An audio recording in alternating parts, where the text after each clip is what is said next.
Après 2 années de forte croissance à 10% en 2011 et 2012, l'aéroport de Toulouse-Blagnac termine l'année 2013 avec un trafic stable et une faible croissance à 0,1%. Autre constat sur 2013, le nombre de vols a diminué, notamment entre minuit et 6 heures du matin, mais les avions sont plus gros et plus remplis. Quant à l'augmentation du trafic aérien sur les prochaines années, les perspectives sont à la stabilité. Les perspectives de croissance sur notre plan à 5 ans sont quand même relativement modestes. On est sur une tendance à un peu plus de 2%. Donc on n'imagine pas qu'il va y avoir une explosion du trafic.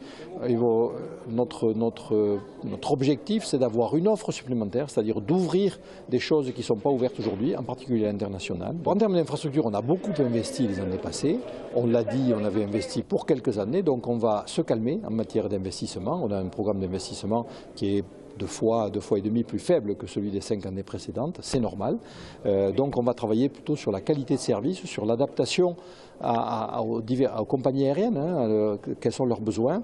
Donc on va moins construire de grandes choses et on va plus faire un peu dans le détail. Et dans le détail, les destinations à succès au départ de Toulouse restent Tel Aviv et la Corse, qui est passée d'une offre de 9 000 à 100 000 sièges entre 2012 et 2013. L'idée avait fait le buzz sur Facebook et créé un réel engouement des Toulousains, mais la ligne Toulouse-New York ne sera finalement desservie qu'une seule fois par semaine à partir de cet été avec la compagnie XL Airways, en attendant une offre plus intéressante avec American Airlines.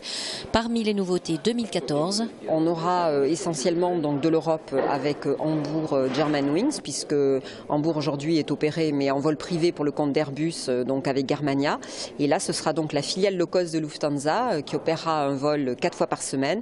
Ensuite on a également Etihad Régional, on va dire un petit Etihad qui va par le biais donc de sa filiale Darwin desservir 5 fois par semaine donc Toulouse-Genève pour pouvoir connecter sur le vol Etihad donc au départ de Genève et pouvoir offrir des correspondances donc sur le Golfe.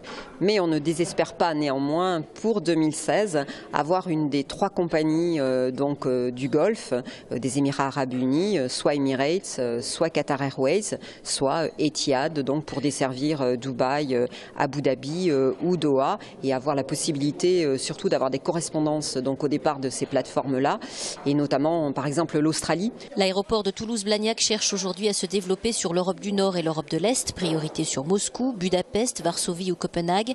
Autre point faible de l'aéroport toulousain, le long courrier, même si l'offre existe sur Montréal et la République dominicaine.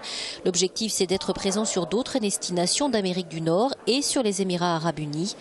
Enfin, la tendance s'est inversée et aujourd'hui c'est la clientèle famille et loisirs qui consomme des voyages en avion devant la clientèle d'affaires. Grâce à ces 2 clientèles, le low cost représente aujourd'hui 27,4% de l'activité de l'aéroport de Toulouse.